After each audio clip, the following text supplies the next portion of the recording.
Quand vous le voyez, il transporte, il transpire l'essence même de la divinité. Parce qu'il est pleinement Dieu. Il est absolument Dieu. Quelqu'un me dit Amen. Donc, quel que soit le nombre de divinités qu'il y avait pendant son époque, à son époque et même aujourd'hui, il y a une personne qui abrite corporellement, en qui demeure toute la plénitude de ce qu'on appelle Dieu.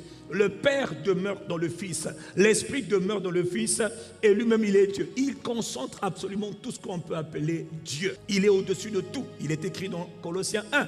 Au verset 15 jusqu'au verset 18, en lui, par lui, ont été créées toutes choses dans les cieux et sur la terre et sous la terre. Tout ce qui existe a été créé par lui.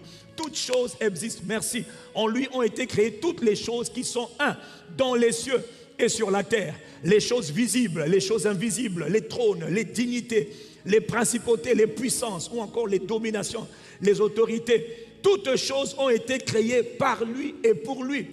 Jésus, le Christ, celui qui est dans le ciel, contrôle tout. Il a la primauté sur tout. Il est au-dessus de tout.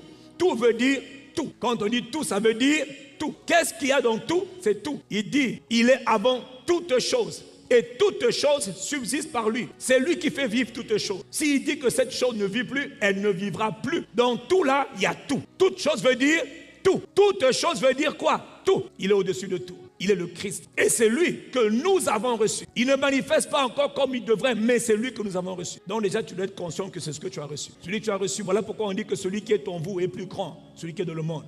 Toi, tu n'es pas plus grand, mais c'est celui que toi, tu as reçu qui est plus grand. Il peut ne pas manifester sa grandeur, parce que toi, tu ne sais pas comment on fait pour que sa grandeur et sa puissance soient manifestées en toi. Donc, nous avons reçu Jésus-Christ. Nous voulons maintenant apprendre à marcher avec lui pleinement. Nous ne voulons pas d'une vie religieuse, nous voulons la vie spirituelle. Ce que Papa Carabri appelle la vie de l'esprit, la vie spirituelle. Nous sommes fatigués d'une vie religieuse, nous sommes fatigués d'une vie de doctrine. Nous voulons la doctrine, mais nous voulons aussi pratiquer la doctrine. Nous voulons vivre le surnaturel au quotidien.